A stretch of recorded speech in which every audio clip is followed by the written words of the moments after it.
નમસ્કાર, voice India ટીવીમાં આપનું સ્વાગત છે. હું છું રશ્મિ રાણા. એક નજર આજના સમાચારો પર. મુખ્ય આજનો કાર્યક્રમ આપણે દસનામ ગોસ્વામી સમાજ વાડી વિસ્તાર ગઢવાડા રામનગરીની આજુબાજુ કનકપર રવા ને જે કંઈ પણ વાડી વિસ્તારમાં અમારો દસનામ ગોસ્વામી સમાજ જે છે કિસાન બધા ભાઈઓ અને તેમજ વાડી વિસ્તારમાં રહેતા ચૌધરી જાટ સમાજ તેમજ આજુબાજુના સર્વે સનાતની ભાઈઓ ગામડાઓમાંથી આવેલા આગેવાનો ચૂંટાયેલા રાજકીય પ્રતિનિધિઓ અને ભુજ સ્ટેટના આપણા કુંવર સાહેબ મુરલીસિંહ બાવા આવ્યા હતા તેમજ સાધુ સંતગણ સર્વ સંતગણને સાધુવાદ કરતા આજનો પ્રસંગનો અનુલક્ષ્ય એવું હતું કે મારા આ પાંચમા વર્ષનું શ્રાવણ માસનું અનુષ્ઠાન ચાલુ એમ છે કે શ્રાવણ માસ તો વિરામ આવી ગયો શ્રાવણ માસનું, પરંતુ એના પાછળ જે રામદેવજીના નવરાત્રિ આવે છે એ હું દર વર્ષ 5 વર્ષથી 1 ગ્લાસ દૂધ ઉપર 24 કલાકમાં લઈ અને અનુષ્ઠાન કરું છું. એ શ્રાવણ બાદ ભાદરવા એકમથી ભાદરવા 11 સુધીનો અલગધણી સિદ્ધ રામદેવજીનો નવરાત્ર કહેવાય, એ પણ સાથે જોડી અને 40 દિવસનું અનુષ્ઠાન મારું હોય છે, જે આજે 5મું વર્ષને થાય છે. ગોસ્વામી સમાજ અત્રે રહેતો એ ભલે એક કર્મભૂમિ એમણે અહીંયા હરિયાણા રાજસ્થાનથી આવીને એક જાત મહેનત કરીને આ ધરતીની અંદર જે પાક જે ખેતી અહીંના આપણા સ્થાનિક જે આપણે ખેડૂતો પરંપરાગત હતા એ નહોતા જાણતા, એ આપણને એક પ્રગતિશીલ ખેતી આપી, કપાસ કેમ થાય એ આપણને શીખડાવ્યું અહીંયાની જનતાને.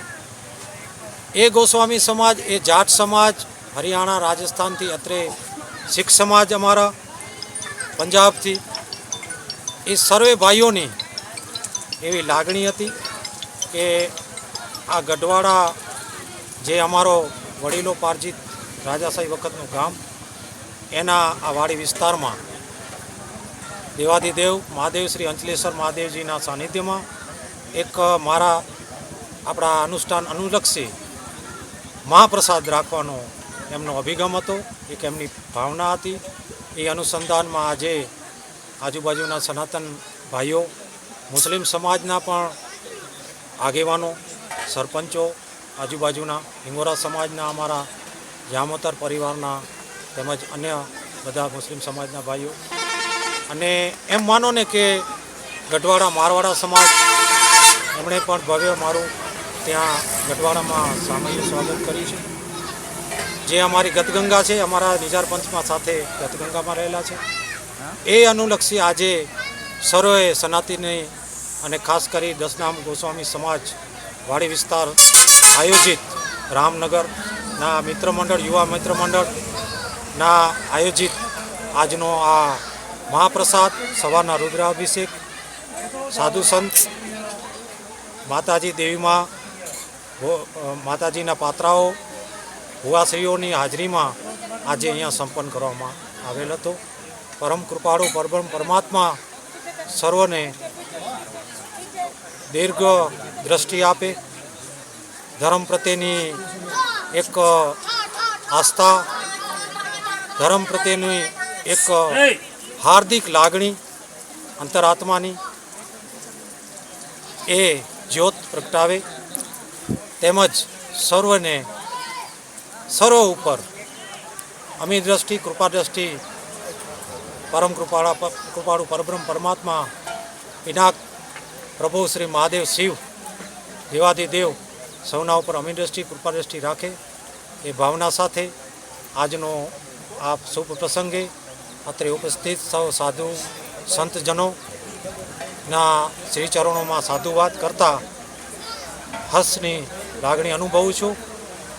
અત્રે ગોસ્વામી સમાજના તેમજ રામનગરી મિત્ર મંડળ, જાટ ચૌધરી સમાજ, શીખ સમાજના સર્વે બંધુઓને, વડીલોને શ્રી ચરણોમાં વંદન અને સર્વ ભાઈઓને એક ધન્યવાદને પાત્રતા આપતો હું એક શુભેચ્છા પાઠવું છું કે આવીને આવી ધર્મની જ્યોત કાયમ પ્રજ્વલિત રાખે.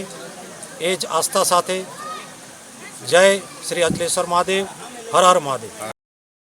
અબડાસાના ગોડાડાની પાસે રામનગરી અંચલેશ્વર મહાદેવ મંદિરે આપણા વિંજાણ ગામના ગિરિરાજસિંહ જાડેજા દ્વારા આપણા 42 દિવસનું અનુષ્ઠાન રાખવામાં આવ્યું હતું. એ અનુસંધાને આજે અંચલેશ્વર મહાદેવ મંદિરે આપણે દસનામ ગોસ્વામી સમાજ દ્વારા અને મિત્ર મંડળ દ્વારા આજે અહીંયા ધાર્મિક કાર્યક્રમ કરવામાં આવ્યો હતો. આ કાર્યક્રમમાં આખા વિસ્તારના અબડાસાના દરેક સમાજના હિન્દુ મુસ્લિમ દરેક સમાજના આગેવાનો રાજકીય જયદેવસિંહ જાડેજા, દરેક શીખ સમાજ હોય, પટેલ સમાજ હોય, ગોસ્વામી સમાજ હોય, દરેક સમાજના આપણે અહીંયા નામ લઈ શકાય એવા દરેક આગેવાનો અહીંયા આ કાર્યક્રમમાં હાજરી આપી હતી.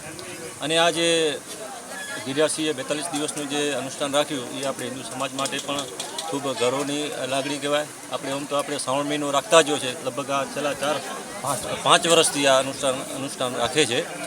અને અત્યારે આપણે ભાદરવનમાં રામાપીરના પણ નોરતા ચાલુ છે. તો આ બાજુમાં આપણે ગઢવાડા જે ગામ છે એ મારવાડા સમાજ દ્વારા પણ ત્યાં સામેલ રાખવામાં આવ્યું હતું. એના આપણે રાજકુમાર આપણે અનુજસિંહ એ પણ એનામાં જોડાયા હતા, અહીંયા પણ હાજરી આપી. એની સાથે આપણે અહીંયા આજુબાજુના જે વિસ્તારના જે આગેવાનો છે એ જોડાયા હતા. અને આ આપણે જે આ વિસ્તાર જે છે બરાબર લગભગ છેલ્લા 3 થી 4 વર્ષથી આપણે આ મંદિરનું નિર્માણ થયું છે. એના પછી અલગ અલગ આપણે અહીંયા ધાર્મિક કાર્યક્રમ અને આયોજન થઈ રહ્યા છે. અને અહીંયા જગ્યાનો વિકાસ થાય તે માટે દરેક પ્રયત્નો પણ કરી રહ્યા છે. જિલ્લા પંચાયતમાંથી આપણે ₹1 લાખ ગ્રાન્ટ આપણે દિવાલ પણ આપણે આપી છે. એના સિવાય જે આપણે માંગણી છે આગેવાનો એ દ્વારા એ પણ આપણે અહીંયા પરિપૂર્ણ કરશું.